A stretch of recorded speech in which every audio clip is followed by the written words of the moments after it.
Bonjour, je m'appelle Zaya Sari. Je vais vous parler aujourd'hui de mon quotidien en tant que pharmacien, gérant et hygiéniste dans un établissement de santé. Donc un pharmacien, il est en charge de la sécurisation du cercle du médicament qui va de la commande jusqu'à l'administration. La sécurisation de l'approvisionnement est très importante.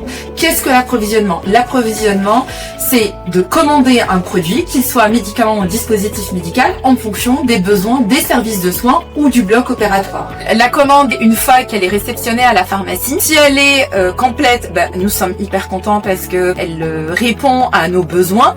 Mais il arrive aussi parfois que le fournisseur ne nous informe pas d'une rupture ou d'une tension d'approvisionnement, d'où l'importance d'avoir une communication qui soit fluide avec le fournisseur.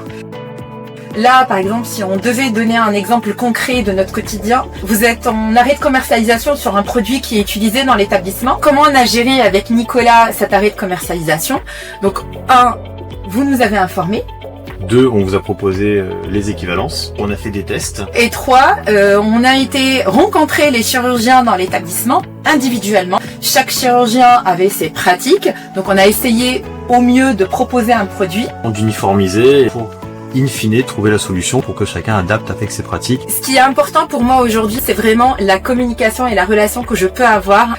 Un fournisseur a l'expertise de son matériel que je n'ai pas forcément et j'attends qu'il nous accompagne sur le terrain ainsi que les équipes à la conduite du changement. Le changement n'est pas évident tout le temps. Un arrêt de commercialisation d'un produit, une rupture, ça peut effectivement entraîner un état de stress pour les équipes. Avoir cette relation de confiance et de collaboration qui fait que nous avons l'information au bon moment, nous avons l'information pour le bon produit et surtout on sait quelle direction on prend. Cette relation avec les pharmaciens pour nous en tant que délégués hospitaliers est très intéressante parce que quand on veut initier des changements, alors quels qu'ils soient ou une évolution produit, nous permet derrière de pouvoir mettre en place des formations, des essais et derrière de valider ou non le changement du dispositif.